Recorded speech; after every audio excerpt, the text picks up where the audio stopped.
Salut, j'espère que tu vas bien, mode ma personne. Alors aujourd'hui, je te retrouve dans la troisième vidéo mode où on va parler de Fall 21, du tout, Fall Winter 21, 22, de Christian Dior, de tout ce qui a été un défilé qui m'a vachement plu. Alors c'est un défilé qui a contenu 64 silhouettes et voilà, c'est juste ça, c'est juste énorme honnêtement. Et en fait, Maria Gracia Chury va nous réécrire les tentes. On est vraiment sur une psychologie très après la quarantaine, après tout ce qui a été lockdown, tout ce qui a été confinement.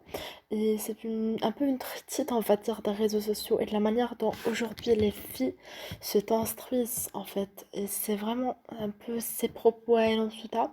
C'est un défilé féministe. Alors je sais que beaucoup de gens ne trouvent pas forcément ce féminisme de Maria Gracia. Moi, honnêtement, j'essaie de mettre de la bonne foi, tu vois, en disant on va y croire, en tout cas, qu'on y croit ou non, c'était une bonne initiative, je trouve. Et c'est un défilé où on va avoir plusieurs danseuses qui vont un peu représenter cette image de beauté.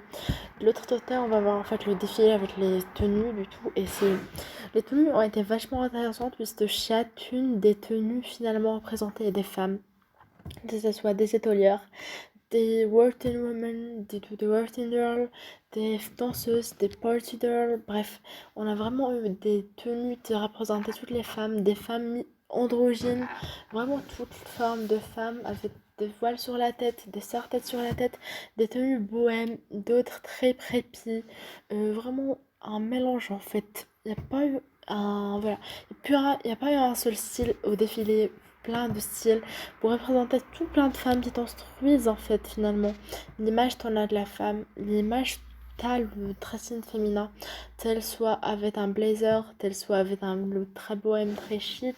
Finalement, c'est vrai que ça construit une image mode, une future mode. On a eu des looks avec des jeans, on a eu des looks avec des jupes. D'ailleurs, on dort pas de jeans slim pour le plus grand plaisir de la génération Z. On a eu beaucoup de tulles, de jupes, de mélange de matières, de mélange entre le blanc et le noir. C'est vrai que ça a été les deux couleurs dominantes de son défilé, c'était le blanc, le noir et le gris. On n'a pas eu beaucoup de couleurs, alors moi ça me déplaît pas forcément dans le sens où je suis pas une énorme fan de couleurs, mais je comprends de certaines personnes puissent trouver c'est dommage. On a eu beaucoup de rouge aussi, ça, je l'ai oublié, mais on a eu beaucoup de rouge, puisque finalement à travers ce défilé, Maria Gracia Shuri va nous réécrire des tentes, elle va nous réécrire du tout Snow White, qui est du tout Blanche-Neige, elle va réécrire la Belle et la Bête surtout. Elle va réécrire en fait les tentes de l'enfance. Elle va un peu en fait on est vraiment dans le défilé d'instruction de cet âge, d'instruction d'une certaine culture mode, d'une certaine identité, puisque finalement le trou c'est une vraie barrière d'identité. C'est la première chose dont les gens s'aperçoivent.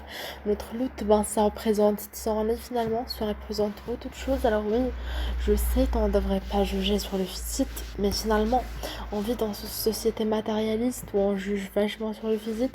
Et c'est un défilé qui va vachement questionner ça, qui va vachement questionner finalement tous ces looks en fait, et tous de nous renvoie des looks. On va questionner la mode à travers des vêtements et toute cette identité que la mode va nous donner finalement.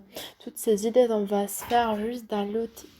Tous ces looks ont été finalement désignés par les mêmes personnes, par la même équipe. Et ce que je veux dire, tu vois, c'est pas beaucoup d'identité, c'est la même.